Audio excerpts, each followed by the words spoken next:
Ladies and gentlemen, welcome to another edition of the Bills Roundtable, live Mondays and Thursdays at 5 p.m. EST. The Buffalo Bills are currently 3-0, and we are welcoming the New Orleans Saints into town, the 0-3 New Orleans Saints, and very excited to unpack everything about this matchup, of course, along with many other storylines surrounding this team. Kev, what's going on, man? You know what? Everything's going on. Excited to be 3-0. We got the Chiefs and we got the Ravens. Interesting battle to talk about there. The division's weak. We're hearing about how bad the schedule is, that the Bills get 10 years ahead of time, but apparently it's bad. It is what it is. I mean, these games aren't overly easy to get up for, and like 17-point spreads are crazy. So excited to dive in, and I don't know. I just don't think any NFL team is that bad. So I guess there's definitely some things they got to be careful about in a 60-minute football game. So excited to dive into it. Oh, man, you and I both. Z-Bot, what's up, man? How you doing? Has there been a better time, at least in my lifetime, to be a Bills fan than right now? 3-0. No. The Ravens are in utter chaos. The Chiefs do not look good. As of right now, the biggest threat to the crown in the AFC seems to be Justin Herbert and the Chargers, and I can't put my faith into that team yet. Outside of them, it might be Daniel Jones and the Colts. Meanwhile, the Bills staring at this slate they have coming up here, including nearly two touchdown and a field goal spread at home against maybe the worst team in the league.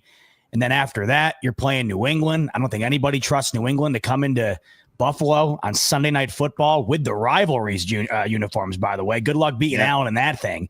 And then after that, you got the Falcons, who just lost 30-0 to the Carolina Panthers. So that's what's on deck for Buffalo, plus the bye, and then off of that, you get those Panthers and a Chiefs team struggling at home. I told my dad the other day, what's the catch and when is it coming? That's what I said, because as of right now, things could not be laid out better. Usually when that's the case, you're waiting for the shoe to drop. Let's knock on wood and hope it doesn't, because we are set up in a prime way right now heading into October. Man, we certainly are. Jake, how you feeling today, brother? Feeling great. Ready for another just football, man. Football. There you go. We're right here in the full swing of things. Week 4, Bills Saints. It's going to be electric. Can't wait. Look to improve to 4-0. And as Z-Bot just mentioned, the schedule ahead. I love the way that things are unfolding for the Buffalo Bills right now. Just got to handle business one game at a time. Let's take care of the New Orleans Saints here in week 4, maybe match what they did to us back in 2017 when they rolled into town and won 47-10. Let's get them back for that in our own building. Was the Drew Brees days, might I tell you that. Now, one thing that I can acknowledge is that it's not just Bills fans feeling that way. It's actually the rest of the NFL media, because ESPN dropped their way too early playoff projections. And what we're looking at here, boys, is the Bills have a 98% chance of making the playoffs. Good God. A 95% chance in winning the division, 48% chance for the first seed, and 27% chance to make the Super Bowl. So obviously America is bought in. But I got to tell you what, if I couldn't think of a better AFC seeding possibility, it's right here and we're staring at it, boys. I would love to see the Kansas City Chiefs face off against the Baltimore Ravens during Wild Card Weekend. And then I would also love old man Aaron Rodgers to go out there and have a legacy game against Indiana Jones and the Indianapolis Colts, meaning we would be welcoming one of these bad boys. Or the Jaguars ultimately ended up beating the Chargers out of nowhere, pulling a repeat of a couple of years ago. They've done it before. They have done it before. But I really couldn't see a better dream of a playoff seeding approach right here. But it sounds like that the rest of the world's really bought in. The Chargers and the Indianapolis Colts are also 3-0, but maybe it's maybe it's me being a homer, but I really don't see these teams being in the same stratosphere as ours. Thoughts on that? Or whatever. Way back in the day, do you remember off the pick 6 of Drayton Florence, the Bills go 3-0, beating Tom Brady at home? They're on the cover of Sports Illustrated. I still have a copy. It says Stampede. What came of that? Nothing. You thought Yep. the drought was going to end that year. You thought even more than that. You just beat Brady at home. What's this team got in store, right? Ryan Fitzpatrick and the boys are going to, end the what at that time was a decade-long curse, would turn into nearly a 2-decade-long curse. Nothing came of it. I mean, it's only September 25th. I can't put a whole lot of stock in a 3-0 start for the Colts. I can put some stock into it for the Chargers. They have 3 divisional wins, one in which is against the Chiefs, who, of course, are the class of that division, the class of the league. I got to give them credit. I have to give Indianapolis credit. I mean, Daniel Jones has been one of the best quarterbacks in the league thus far. Their offense has been terrific. And Jonathan Taylor, since the injury, we don't talk about him the same, but his production has been just as good as it always has been. But I bring up that Bills example of many moons ago to say that it's not all what it seems to be right now. And I look at that grid you had up there. What stunned me the most, outside of course, the Bills having a 95% chance to win the division before week 4 is even kicked off. But I was kind of stunned to see that the Chargers have a 73% chance already to win the division. That is crazy to think about. And it could be even more of a widened gap if the Chiefs lose this upcoming weekend to Baltimore. That's why that game's so insane, because typically you're looking at that game as a potential one seed swing. We're looking at that game now as maybe a 7-seed swing, depending on how the divisions go for both teams, which is just insane. But like you mentioned, you look at what it is right now. You don't want to put everything into it, but one thing's for sure.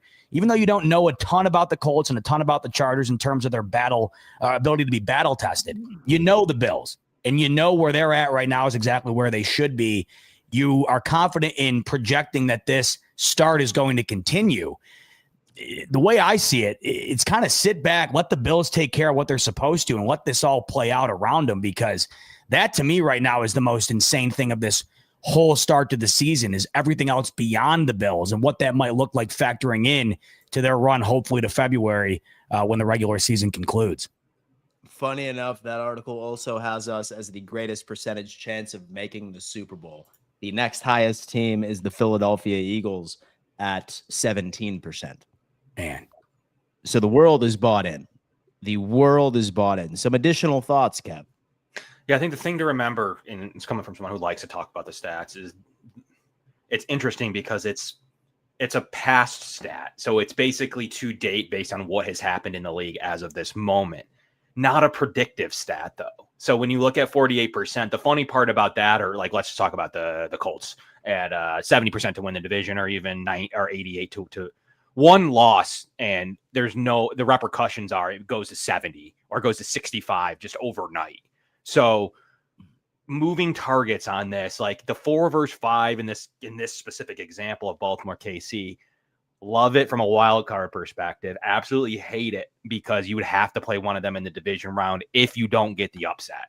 So if you don't get that Chargers loss or that Colts loss, now you're doing the same thing you've always done, the same thing. Now the 1 year you get you get that type of 4 versus 5 when that's usually the cupcake.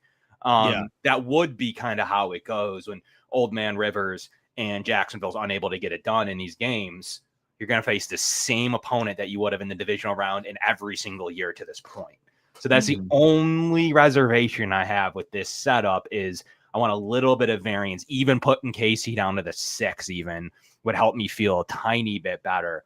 But you're still going to feel like if KC's a wild card specifically, if they win, whether it's against a 2, 3, or 4, the likelihood you match up with them is severely pretty high.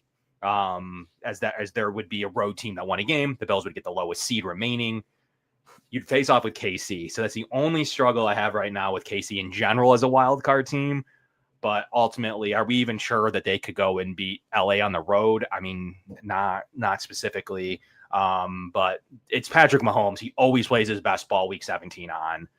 It's just who he is. So until he doesn't, I'll always be worried about this setup here. But one change in one specific game can really alter these past predictive stats, not future predictive.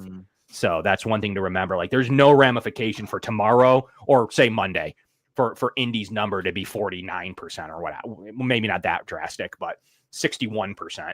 overnight with just one game, especially if it's a loss against a bad team. So thing to keep your eye on. But Dan, I like that 4-5 for the wild card weekend. Yeah. Don't like the ramifications of what that could mean. Getting one of them out of here is great. But what that could mean is you got to take care of your business in the division round. I don't mind taking care of your business in the AFC Championship game in Buffalo. The whole idea, though, is we want the game here, and we want a divisional round game where we're not losing Christian Benford. We're not losing players to injury in a hard-fought battle.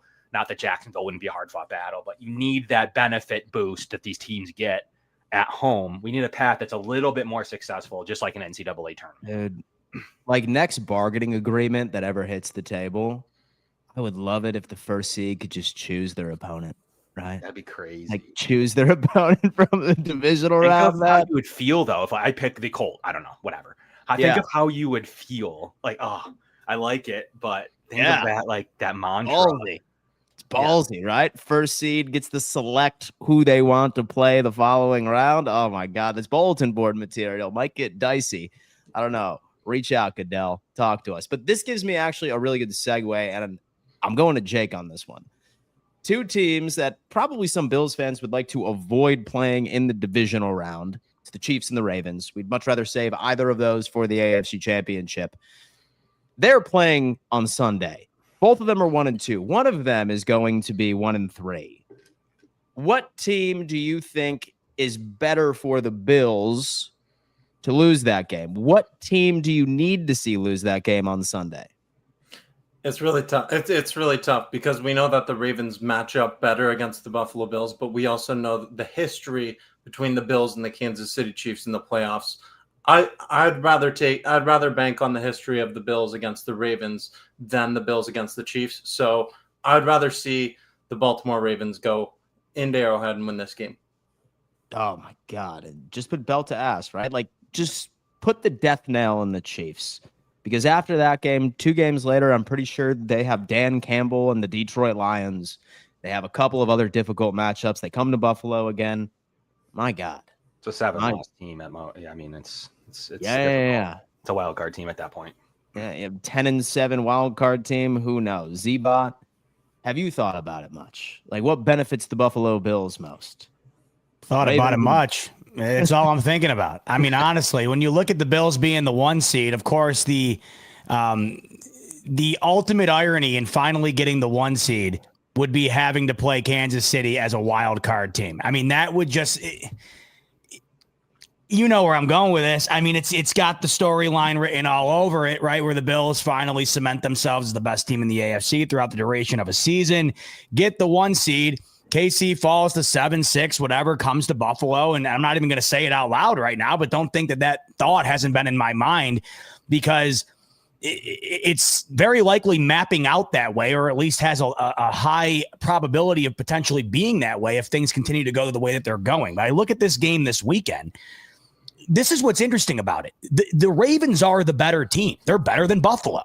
The thing is they can't beat teams late and put them away, and they can't make the 1 or 2 additional plays or avoid the 1 or 2 additional mistakes that end up being the difference in this game. Derrick Henry against the Lions the other day, this is one of the most sure-handed running backs in the history of the league.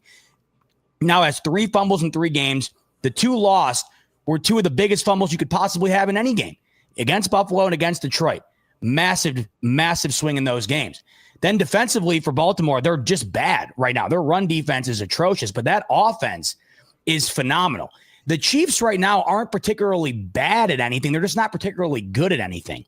The Ravens are great on offense, but their defense is pretty much abysmal at this point. What they were able to do on the ground, Detroit, with David Montgomery and Gibbs, it was unbelievable. Montgomery had almost 160 yards on 12 attempts, and they both scored 2 touchdowns. So if I'm asking myself, who do I want to play? It's tough because I'm listening to Jake talk, and what he said is accurate. The history would tell you that you want to take the Ravens, right? Not only have they blown it against the Bills twice, a pick 6, Teron Johnson takes it to the house. Then what they did last year, the numerous errors, the Mark Andrews drop, the Mark Andrews fumble, the Lamar Jackson interception, the Lamar Jackson, how the hell did he fumble that? He just dropped the ball and Von Miller scoops it up play. A million errors in that game. The Ravens continuously shoot themselves in the foot in games where it feels like they should have won. They probably should have beat the Bills in the divisional last year. They probably should have beaten. Actually, they had a 99.1% chance to beat the Bills in week 1, but they lost both the games. If I'm looking at who I want to play in the playoffs, I want to play the weaker opponent. The Chiefs are the weaker opponent right now. I know the Bills have had the Ravens number, but they're the better team. And I feel like it would be wild to choose a fate of playing the better team in a single elimination game than choosing the team that's weaker. If the Bills are healthy defensively, I think they'll be able to take care of the Chiefs for the first time ever. The question is, will they be able to? I know the history has to be played into this, but at what point do you come down to history having to change? The history could change between Baltimore and Buffalo, and the Ravens get the W. The history could very well change, though, between Buffalo and Kansas City. I think if I had to sign up right now, I'm taking my chances against Kansas City just because I think I'm signing up to play the weaker football team at this given moment. So what about you, Kev? There's not much I disagree with that. Like it is, you look at it's just then the final statement of this is there something there between the Bills are won 4 of the last 5 against the Ravens, including, don't forget, the one game wasn't as super duper important, but in 2022 when they were down 17 and they won again on the road that time. Outside of whatever the debacle was with some hurt players last year in Baltimore, where Khalil Shakir was hurt, like they really didn't have, it wasn't great in that game. They just don't lose to the Ravens. Like it's does that matter though? So that's the ultimate question. Reverse though, you beat the Chiefs every single year in the regular season, but then you play in the playoffs and it either have massive injuries, or Andy Reid schemes something up against AJ Klein, or goes after Kyer Elam, or whatever the biggest weakness is at that point that the Bills have, back to the statement of not wanting a crazy wild card or divisional round game because injuries happen, things happen, and Andy Reid exploits that. So to me, it's like, what do you choose where you're beating a team 4 out of 5 times, or you're losing to a team 4 times? So it's like, does that matter? It shouldn't. Either way, it shouldn't. It should mean the Bills should certainly be able to beat the Chiefs this year, but it should also mean the Ravens could beat the Bills too. So at some point, Z-Bot is right where you would probably want to play the worst team, and definitely at this moment. But the tiebreaker is they have one of the best to ever do it, and the best in the playoffs, and the guy that just seems to be the kryptonite for your guy. So ultimately, Josh Allen's had the ball twice now against Steve Spagnuolo and hasn't been able to win the game. And some of it's Tyler Bass, but do we really think Patrick Mahomes wouldn't have come down and at least gotten to field goal range, at the bare minimum one on a field goal, or at best for the Bills, Butker misses? Like, that's literally what you'd be hoping for in that scenario. And then last year, he gets got on a weak side blitz that he didn't do all game. He had it on tape. He knows that a weak side blitz could come. Josh shifts the protection the wrong way. Like at some point, and then made a ridiculous throw. And then obviously we know the Dalton Kincaid drop, or whatever you want to consider that. Like at some point though, like your quarterback who's all world has to come through in the end of the game.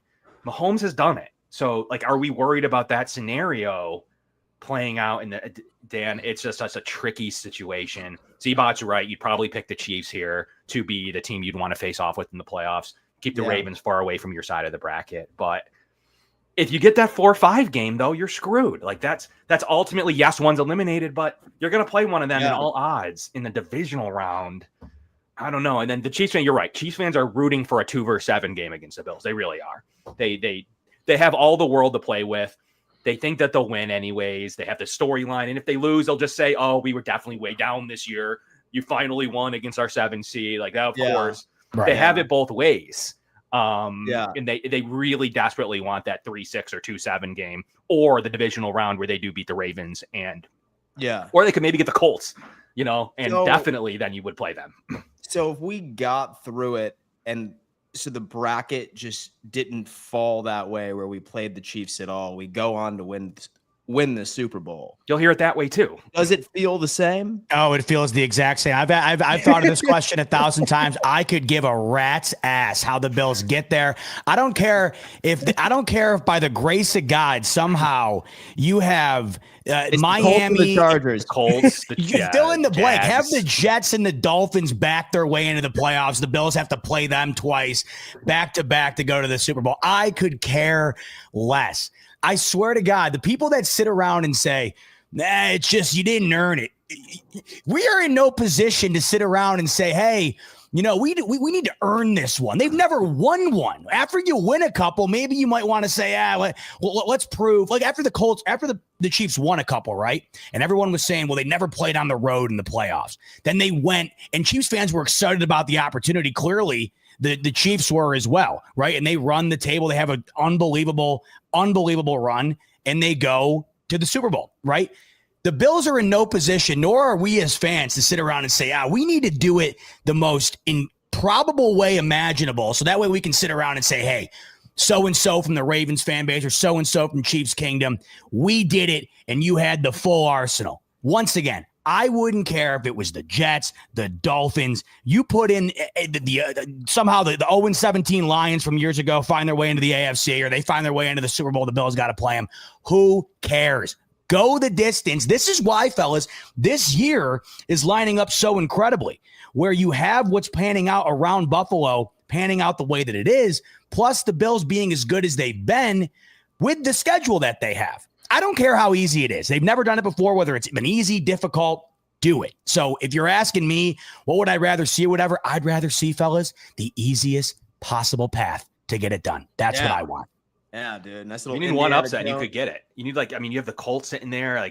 Who are they? No offense. You have a couple of these teams, especially in Buffalo, that could give you that path. Yeah. Can the Chargers win on the road in a big game? They couldn't even beat Jacksonville a few years ago. Look at what Pittsburgh's done in the playoffs the last half decade or so. They just have absolutely collapsed. I mean, I'm looking at all, and then the Chargers, their sample size is so small. The thing is, I have a lot of respect for Jim Harbaugh. That's the difference. Brandon Staley isn't coaching this team anymore, so I think it could be different in that regard.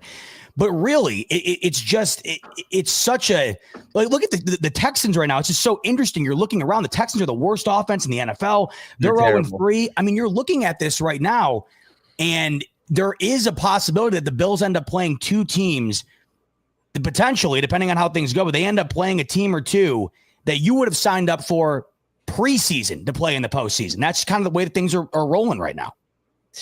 Dude, you know what? Still a lot of season left, but it's looking good. It's looking good, man. I feel like we're in playoff mode already, and it's only week 3. But obviously, we have a game against the New Orleans Saints, and they are 0-3. I will tell you, and me and Kevin were talking about this backstage beforehand, Spencer Rattler, surprisingly enough, is not as bad as people have been letting him out to be. Surprisingly enough, I was looking at some of the advanced analytics. He's actually a better quarterback when blitzed and when pressured. Surprisingly enough, he's better in the completion percentage side of things. Last week, obviously, he had a very bad interception and then a belt to ass from the Seattle Seahawks. Now, I think this team, I feel like a lot of us are under the impression that they are going to be competing for the first overall pick in 2026. And you look at their weapons specifically. I think that we need to look out for Chris Olave, Shaheed. You have Juwan Johnson, who's a big part of their offense. He's going to be getting targets. I wonder if he's going to be a part of their game plan if Matt Milano is not out there. And if Sean McDermott, insists on putting Dorian Williams out in coverage, I could definitely see him having a damn day. And then obviously Brandon Cooks. I mean, right now he's on his 30th team so far in his career. He's in New Orleans. So I'm interested to see if Buffalo can actually cover this insane spread that Vegas has put on it. 16.5 points, I think, by the time that we're recording this episode.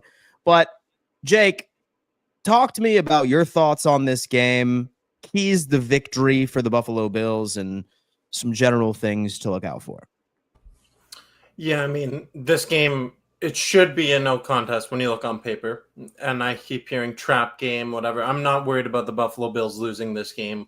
I don't know about covering the 17-point spread. I think they will, but that remains to be seen. Regardless, Spencer Rattler in his NFL career, 0-9 as a starter. Sure, he might not that might not be completely indicative of his talent level specifically, but I'm not too worried about the Buffalo Bills matching up against this New Orleans Saints team overall. I think the biggest key defensively will be slowing down the run game. If Ed Oliver and Matt Milano aren't able to go, I think the Saints will be running the ball a lot in this game. But offensively, you take a lead early on, pile on the points, and there should be no concern, because at that point, once you continue piling on the points, the Saints are going to have to change their game plan, and it's just going to all go into the trash for the New Orleans Saints. So, Bills, this should be a blowout victory. Yeah. For me, I expect us to win this game, but I don't think that I would be satisfied exclusively with a win. There's no question that this team, again, has been rearing its ugly head in inefficiency on third down defense. This is a great opportunity for us to actually show some sort of a pulse in that department, because we're going up against a team that I believe is 26th ranked in converting third downs right now. All right. If Spencer Rattler goes out there and converts anything over a 3rd and 8, probably going to be a little upset. And so I would like us to show some sort of semblance of the third down defense we had in week 2, of course, rather than on week 1 and week 3. We should be able to do that. Same thing with the red zone. I'm somewhat optimistic that I think we're going to get a pretty good game from the defense. Kev, thoughts on this game? Keys to victory. Yeah, this is a team that has sunk every single draft choice into their offensive line since their reboot, like every single one. They're starting, a couple have been hurt all year so far. You got Trevor Penning, a first-round guard. You got Calvin Banks Jr. You got Fuaga as a first-round tackle. You got Cesar Ruiz, a first-round guard from a few years ago, and Eric McCoy, a top second-round pick at center.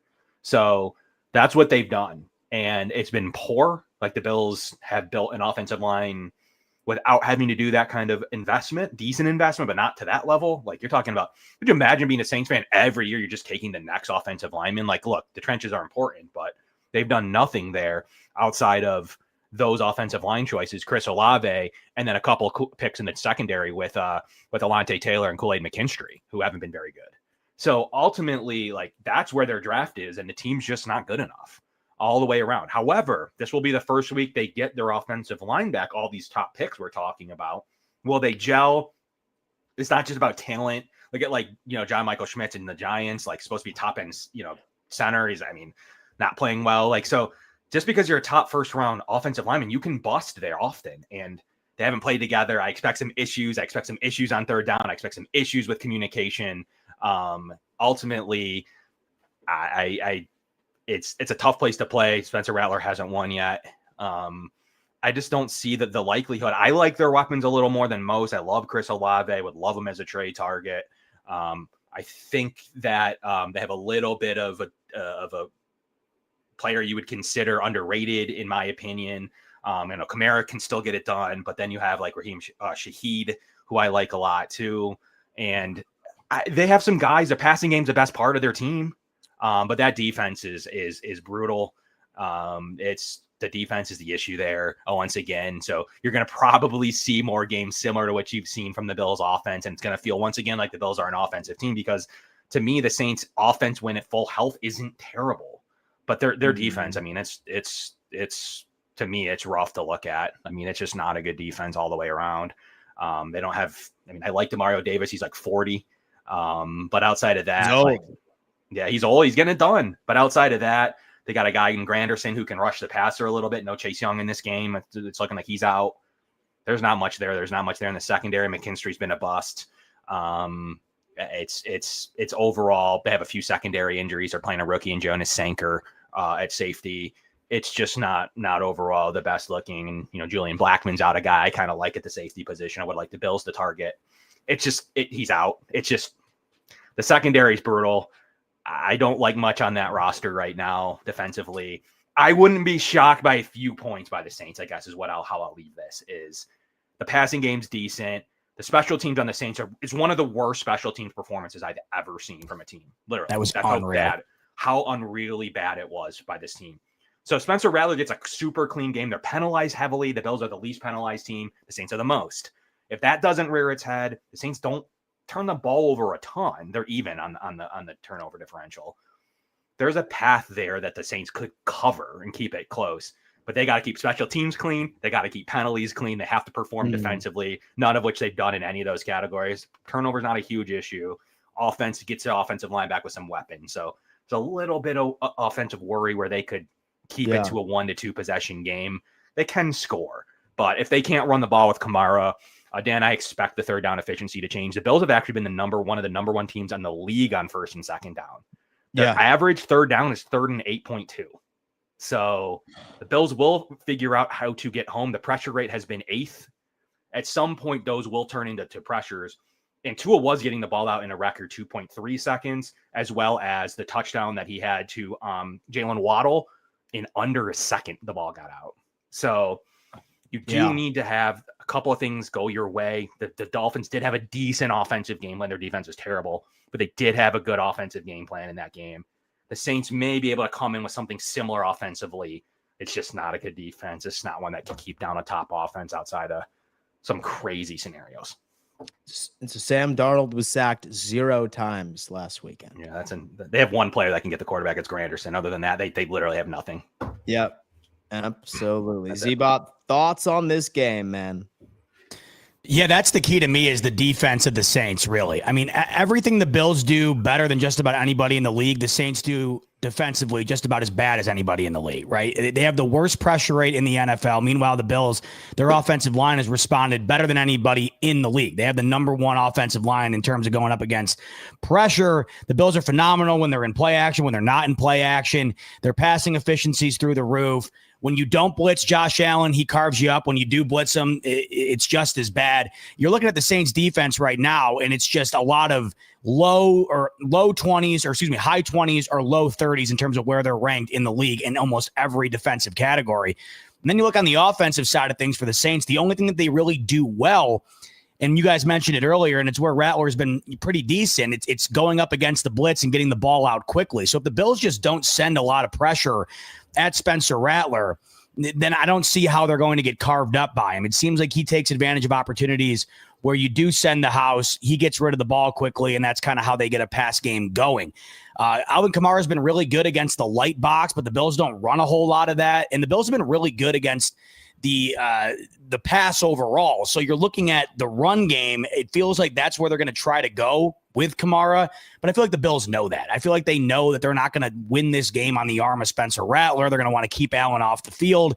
And that's where I think you look at a game like the Jets, where they knew the Jets wanted to run with Breece Hall. And what happened? They just completely eliminated that element. They took that away.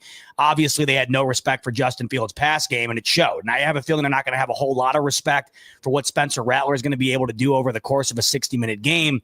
So I feel like they take away the run here as well. And then you look at the Bills. I mean, you got to pencil them in at 30 points, and you look at that spread. Right now, the Saints, in addition to, like Kevin said, being nearly the worst penalized team in the league, they're also nearly the worst in terms of point differential. They're 31st right now, 43. That's the average or the margin of victory over the course of 3 games. The Bills, they're 3rd in point differential, and they won a game by 1. They've only played 3 games, and they won one of them by 1, and they're 3rd in point differential right now. So you're looking at that spread. It's down to 15.5 now. It was set 16.5. I don't blame anybody for taking a taste of the Saints in this one. That's an insane spread. But if I pencil the Bills in at 30, the Saints have scored 13 in 2 of their 3 games. 30 minus 13, 17. I think that they can cover that spread. I think that that's probably what it's going to be around. You got to be a hell of a gambling man, though, to get action on this game on either side, because I just don't know what would incentivize you to want to bet on this game, because either way, I think it's going to come right around that number. But the Saints here, it's just a total mismatch. And the only way you were ever going to beat the Bills in a game like this in years past was turning Josh Allen over or banking on the idea that he was going to be his own worst enemy. They just don't do that anymore. They just don't even, They don't even attempt to do that. And you look at it once again, a game like the Jets, if it's not necessary for Allen to make plays, they're just not even going to make him. They're not even going to put him in a position to have to make a play. I would be stunned if James Cook doesn't come around 100-yard mark again for the 3rd straight week here. He needs a touchdown to break the franchise record for most consecutive games getting in the end zone. So I could see this being a James Cook game. I really can't fathom a scenario where the Buffalo Bills lose this game, much less not win by double digits. Yeah, it's tough for me not to predict the 30 points from this offense. But then it's just like, all right, how many points are we truly going to see from the Saints? Yeah. Well, if the Seahawks can score 44, and like Kevin mentioned, the special teams there was a huge part of that. But if they can score 44, I mean, what you telling me Allen can't get in the high 30s here? I definitely think it's on the table. The question for the Saints is how many do they score? That's ultimately. Are they going to get 10 or are they going to get 20? That's truly and that will dictate the spread. I mean, I think that's the final discussion point outside of a crazy Josh Allen sack fumble 40 times or something. Other than that, like, I'm not really sure the path to their victory, but it's football. Yeah. So one thing that's kind of frustrated me, I'd say earlier, like this week, like when people use that term trap game, and that's fair because we had that narrative for a long time where, oh, you know, Buffalo is always due to lose to a team they're not supposed to. I haven't seen that all in 2024. And so far in 2025, I'm almost under the impression that that is a thing of the past. Especially at home. Yeah, exactly. Like at home. Last year, out of all of our losses, if you were to tell me leading up into that game that we would have lost, I wouldn't have been shocked. Been like, yeah, it's a good team. But like those games where like we drop one and like let Mac Jones like make a game-winning drive from the Patriots that one season, I feel like we haven't had one of those in a very long time. I think that it just really goes down into like who our coordinators are. It's finally the perfect culture. I don't think trap games are a thing for the Bills anymore until proven otherwise and until I see it again. Difference in trap game here, too. So I keep hearing people say when I tweeted out that I think the Bills could just maybe score 70 in this game if they wanted to. I think they actually probably could if they really wanted to. And I was hearing a lot of, well, you know, we said that before the Dolphins game and look what happened. But I was also hearing a lot of, look what the Browns just did against the Packers. The Browns were a 7-point dog in that game. The Bills are a 16-point favorite in this game. Do you know how much of an insane difference that is? And at home. Yeah. I mean, that, you know how insane of a difference that is? I know being a touchdown dog means you're more than likely supposed to get rolled. What does a 16-point spread mean? This is the equivalent of Alabama playing the Monroe Community College out of Rochester at a 50-point spread. That is what the equivalent of this is. So when I'm hearing trap game, if you wanted to tell me Patriots next week, okay, maybe I'd hear you out. You want to tell me Atlanta on the road? Maybe I'd hear you out. On what planet is this a trap game? If the Bills lose this game, it's not a trap. They literally just completely mess their pants 4 or 5 times throughout the game. The only way I could see them losing this game is if you look back at a game like Bills, Jags, Urban Meyer era, where you walked away from that game and you said, I don't think I've ever seen this team play this bad in my life. Drought era be damned. That was the worst game I've ever seen.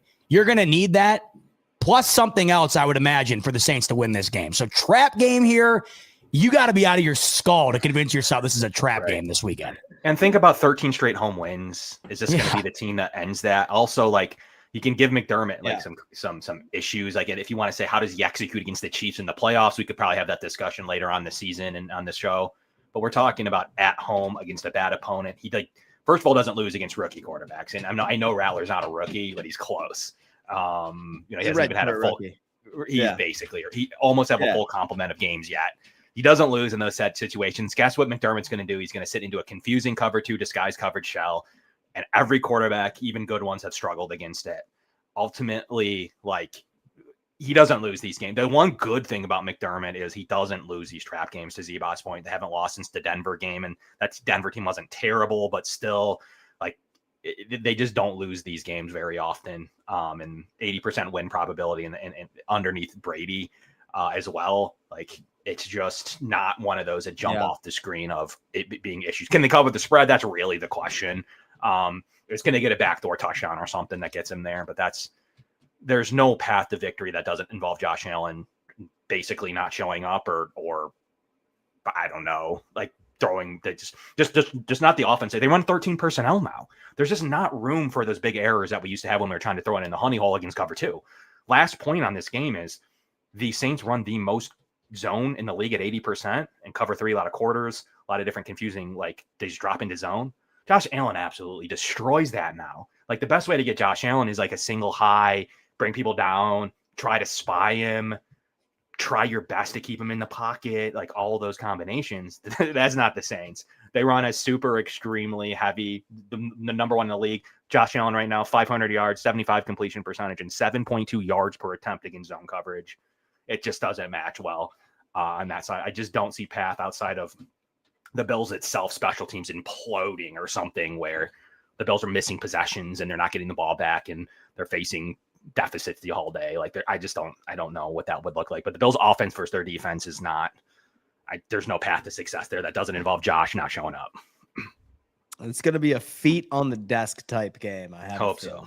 Ball cap in the fourth. That's all we want. That's all we all hang out, man. That is what I'm talking about. Guys, we need to give a giant shout out to one of our proud partners here, Picasso's Pizza, best pizza in Buffalo, New York. If you're not in Buffalo, have no fear. They are delivering nationwide. Simply just go to their website, picassospizza.net, and hit that nationwide shipping button. It works great for gifts for anybody that was maybe born in Buffalo, has moved away, and misses a taste of home. Go check out Picasso's Pizza. 4 great locations, and obviously delivering to your front doorstep all across the U.S. I wanted to talk to you guys about this situation because McDermott sort of had a word salad, or he had an interesting statement during his press conference yesterday about Maxwell Hairston. Now, I've been battling back and forth of, is this gamesmanship, or is this guy trying to soft launch the fact that this dude's not playing this year? He said, well, when and if he comes back, he was pressed on the if, and he started talking about the importance of missed reps that he had during training camp. And we're seeing that fat ass brace on his knee. Like, that's a heavy duty ass brace on the guy. So what do you guys think? Because he's activated, ready to practice with the team next week, has 21 days. If he doesn't get activated within those 21 days, he's placed on season-ending IR. What should we take from that statement from Sean McDermott? Z-Bot, talk to me. Well, this team's become Fort Knox in so many different ways. So I have a tough time taking away anything from anything that they say, but I got to just look at it from my personal standpoint. I don't see the rush in getting him back out there. I've looked at it this way for a while. I just don't see what the incentive is to bring him out there against the upcoming slate of teams, plus factoring in the bye. You have 3 games coming up where you're probably going to be a touchdown favorite or more, and you have the bye on the end of that. So that's 4 straight weeks. What's the incentive to bring Maxwell Hairston in, not only off of an injury, but also off of next to no reps in the preseason either? This guy's just not ready. I don't think it's a benefit to anybody here, the Bills or Maxwell Hairston, to put him out there. Now you're asking if the broader question could be, will we see him at all? I don't know. You get off the bye, your schedule gets way tougher. And of course, that's when the season starts to tighten up and things get real. I don't think that's when you're going to want to trot out a rookie with no reps underneath of him either. So if you're thinking about it, Dan, is the possibility on the table? It very well could be. I look at what they've done in the past game. They held Tua in check. I know it was efficient, but obviously it was nothing crazy, nothing down the field. The Jets was non-existent. And then with the Ravens, it's so hard to weigh them against everybody else because they just run such a different offense than everybody else. You have to respect the way that they play way differently than anybody else. I don't really know if we've seen a full test of this Bills defense in terms of the pass game yet. And I'm waiting to see when we're going to see it, because your next 3 quarterbacks are, I mean, maybe it could be, honestly, out of the next 3, it could be Drake May, who hasn't had the greatest start to the year here. But of the next 3, it might be the only one that you think could potentially do something through the air. And I still don't have next to any confidence in him doing that. Then it's Bryce Young off the bye. We really aren't going to know what this Bills pass defense is for a while. I don't even know if we're going to know what it is against the Chiefs. I know that they're getting healthier. Xavier Worthy's back this week. Rashee Rice will be back when the Bills play him. But there's really no argument to me right now that suggests that you should put Maxwell Hairston in the near future. And I'd even listen to an argument about not putting him in at all, just because I don't think anyone benefits from it here. And if that's the case, then what's the point? And so what do you think about that, Jake? Yeah, I don't think that there's any need to really rush back Max Hairston. And it's really hard to read him to what Sean McDermott has to say about any injuries unless he gives a clear update. So there's not much I can take away from his comments yesterday. But looking at Max Hairston, obviously this is someone that the Bills put a lot of stock into when they drafted him in the first round. So Max Hairston, I don't want to rush him back because I just don't want him to get a worse injury. I don't want him to re-aggravate anything out there. So take your time with him, especially when you consider the spot that the Bills are at right now, 3-0, some weaker competition coming up, a bye week ahead.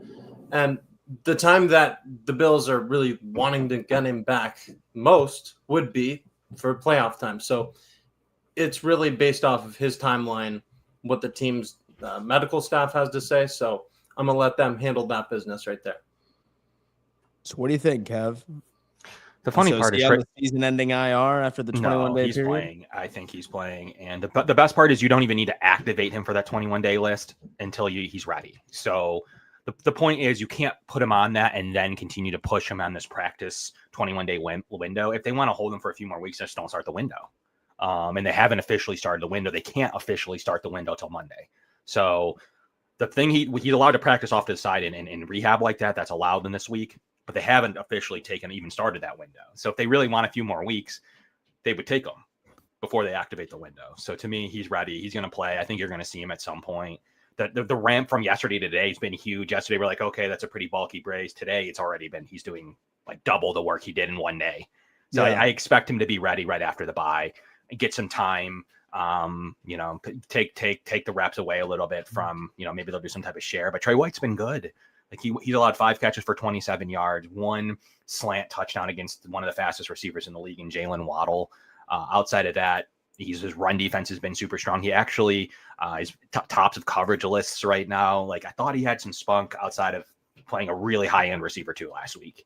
Outside of a few missteps there, he's been pretty good. And ultimately, they don't need to rush him. He's going to be playing. I think that Maxwell Harrison takes the reins after the bye. It's pretty, and against a nice Carolina soft spot, I think that's when we see him, and that's definitely been the plan from the start. And he'll ramp up. And if he's showing good in his 20 snaps he may get, he'll take this cornerback 2 job. But the Bills have that benefit, like Z-Bot said, they have the benefit of having this ability to grow him slowly rather than need to rush him back, because just like with Landon Jackson, they don't need to activate him anytime soon from the inactives list. So very similar. I think you'll see Max Harrison next after the bye. And so it does not look like he's struggling with like these videos as well. No, he's huge improvement on a one day basis. Yeah, he looks comfortable out there. It sort of looks like he has like some bionic leg going on with that brace. But hey, you know what? It's fine. But folks, tell you what, this Buffalo Bills team is facing off against the New Orleans Saints. We're all confident that we will go 4-0. One of our AFC rivals is going to fall to 1-3, either the Baltimore Ravens or the Kansas City Chiefs. We'll see if Jackson Dart can upset the LA Chargers on his debut and really give us a stranglehold on this AFC conference. We don't know. A lot could happen, but it's good to be a Bills fan. It's good to be a Bills fan, especially with how this schedule for the next couple of weeks is shaping out. We ask that if you are watching the replay of this episode, I know several of you do, highly recommend that when you subscribe, you turn on bell notifications so you can join this live chat community. We're trying to make sure that we are a welcoming show for each and every single one of you to kick back and just listen to us talking a little bit about some ball. Kev, what do you got to say to the audience before we send them off? Sit back, watch it. If the Bills win by 13, let's not make too much of it. It's not that big of a deal. These are NFC games. It's ultimately survive in advance. Truthfully, give Josh a ball cap, have him win by 10. I'll sign off on that right now. I don't really care if the spread's 17. That means nothing to me. 10-point home wins are completely fine. So that's just the urgency that I'll urge. Like one play could make this thing like they cover the spread, and that's not going to upset me very much. So ultimately, if Rattler makes a play in the game in the second half, terrific. Survive in advance. Let's get into New England, a Sunday night football game that has a little more importance. You win that and you're in commanding position. So get through the Saints. You do not get extra wins for winning by 24 points. What you got, Z? Yep, I'm getting used to this idea of the Bills being like I said it earlier on a video, like a Tom Brady type offense where just take what they're giving you. I mean, Josh Allen's still capable of making incredible plays. People are acting like he's not all of a sudden. Did they not watch the game 2 weeks ago where he made unreal play after unreal play to make an unreal comeback? You play the Jets and the Dolphins and don't have to do much, and everybody's like, oh, check down merchant.